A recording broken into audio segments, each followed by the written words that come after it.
Bonjour à tous, c'est Médiasphère, très heureuse de vous retrouver sur 8 Mont Blanc pour la revue de presse de la rédaction.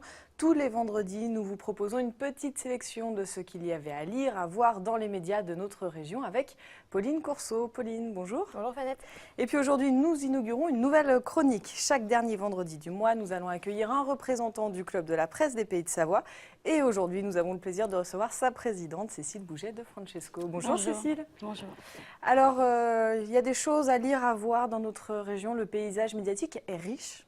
Je dirais qu'il est riche et varié avec, je pense, tous les médias qu'on puisse trouver, écrits, internet, télé, radio, des quotidiens, des trimestriels, des mensuels. Je pense que l'offre est assez riche, oui.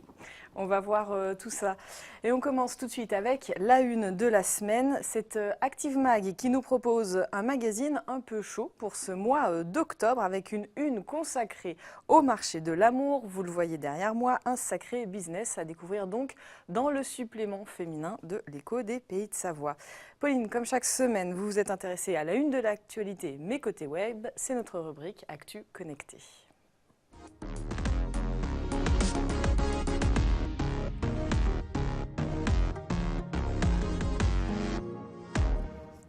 Et donc Pauline, les primaires de la droite, ça se passe aussi et peut-être surtout sur les réseaux sociaux. Exactement, tous les politiques tweetent bien évidemment sur ces primaires de la droite. Là, c'est Lionel Tardy qui tweet puisqu'il soutient François Fillon. Alors François Fillon, lui, sera du côté d'Annecy le 8 octobre prochain.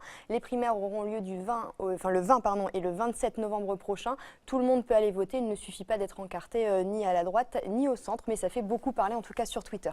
Et puis un chantier qui n'est pas passé inaperçu dans le centre-ville d'Annecy depuis quelques jours. Exactement, c'est le High Five Festival qui s'est installé place des Romains. Alors le festival aura lieu de ce vendredi jusqu'à dimanche. Ce sont les meilleurs riders du monde qui seront présents ici à Annecy. Les énormes installations ont fait beaucoup parler, vous le voyez sur ce tweet notamment, puisque la neige a débarqué à Annecy. C'est pas courant pour un mois de septembre, on va dire. Oui, et puis c'est un chantier effectivement qui se voyait de loin. Merci Pauline, tout de suite c'est l'heure du top 3.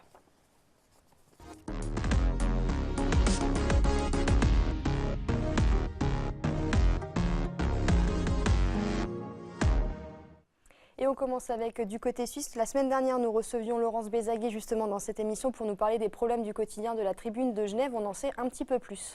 Oui, effectivement, ce sont 24 postes qui seront supprimés dans les rédactions de la Tribune de Genève et 24 heures. Des mobilisations ont eu lieu cette semaine à l'annonce donc du chiffrage. 200 personnes se sont ainsi mobilisées à Genève. Je vous propose de regarder un extrait d'un reportage de nos confrères de Léman Bleu. Après des mois de rumeurs autour de l'avenir du journal local, le coup près est tombé à 11 h ce matin. 8 journalistes seront remerciés d'ici à la fin du mois et 4 départs à la retraite ne seront pas remplacés. La coupe représente 14 % de l'effectif. Idem du côté du quotidien vaudois 24 heures, 16 postes vont être biffés. C'est un choc dans la presse. Pour nous, c'est une décision totalement inadmissible et on fera tout ce qui est en notre possible ces prochaines semaines pour tenter de sauver un peu de casse humaine. Et puis Fanette, deuxième top 3, vous vous êtes intéressée à un dossier sur la population alpine. Voilà, c'est le Faucigny qui nous propose un compte-rendu du rapport sur l'état des Alpes commandé par la Convention alpine. La Convention alpine, c'est un traité international qui rassemble tous les pays alpin.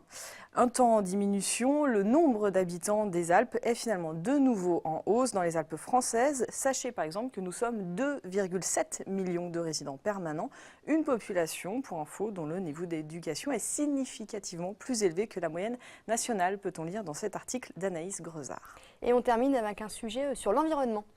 Oui, l'environnement et l'économie, c'est souvent lié. L'édition du Faucigny du Messager nous emmène dans les alpages cette semaine à l'occasion du congrès de l'économie alpestre qui se tient toute la semaine à Pras-sur-Arly. Les alpages sont menacés par l'avancée de la forêt et la baisse de l'entretien des pâturages. Les agriculteurs n'ont ni les moyens ni le temps de s'en occuper. Des solutions sont proposées comme l'entretien des alpages par les collectivités ou encore la création de troupeaux d'intérêt collectif. Très, merci beaucoup Fanette. Et puis comme toutes les semaines, nous recevons un de nos confrères. Aujourd'hui, c'est vous, Cécile Bouget de Francesco. Vous êtes donc journaliste mais aussi présidente du club de la presse des Pays de Savoie. Fanette l'a dit tout à l'heure. Une fois par mois, nous recevrons quelqu'un du club. C'est pour votre sélection, c'est notre nouvelle chronique.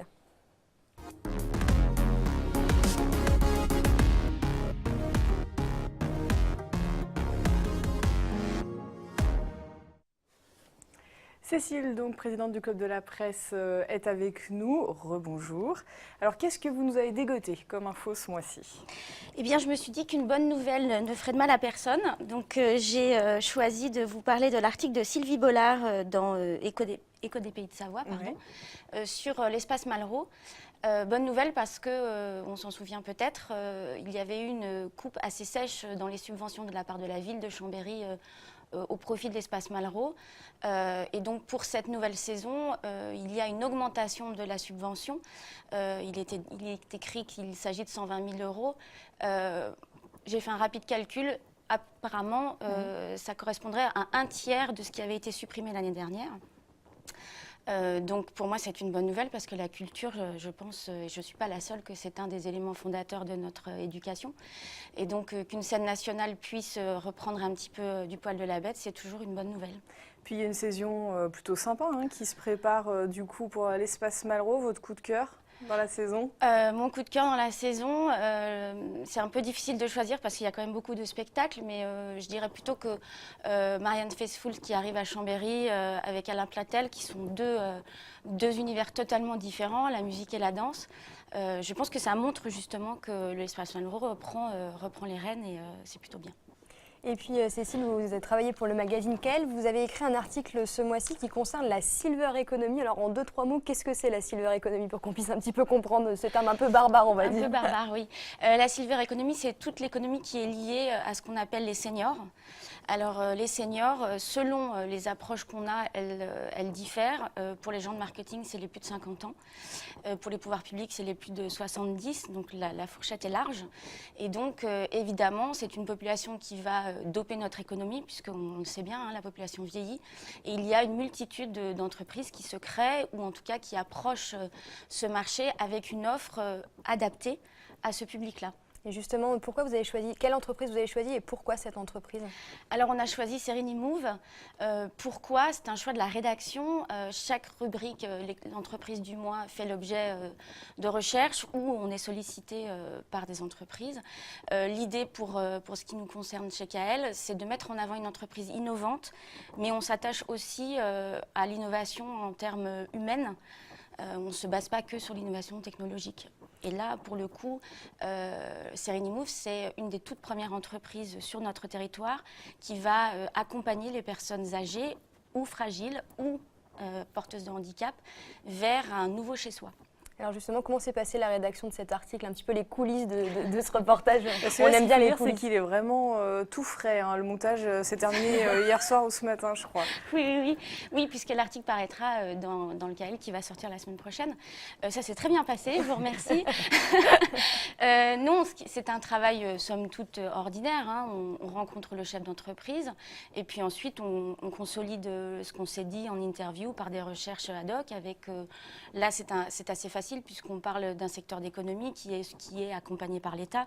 Donc je suis allée voir sur le site internet, notamment du ministère des Affaires sociales, de la Santé, croisé avec le département, puisque c'est l'instance qui est en charge du social chez nous. Et puis faire une revue de presse de mon côté pour essayer de recontextualiser le sujet, puisque là on est sur un mensuel, donc on a de quoi dire et il faut élargir les choses. C'est un sujet qui nous touche particulièrement parce que la population est très vieillissante en Haute-Savoie, on va dire, donc du coup c'est un sujet vraiment économique très important, fort dans notre département finalement. Alors, je ne sais pas si la population vieillit plus vite en Haute-Savoie ou si elle est plus importante. Ce que je sais au fil de mes recherches, ce n'est pas le premier sujet que je fais sur la question, c'est qu'effectivement, on a un peu l'impression, comme ça, vu de l'extérieur, que c'est une évidence que ce marché-là est porteur. Et on se rend compte que finalement, pas grand-chose n'est structuré, puisque même au niveau national, la filière, puisqu'il existe maintenant une filière à 3 ans. Donc on se dit que c'est un peu étonnant de voir qu'on s'y prend aussi tard avec ce mouvement démographique qui est inéluctable et qui de toute façon nous touche tous.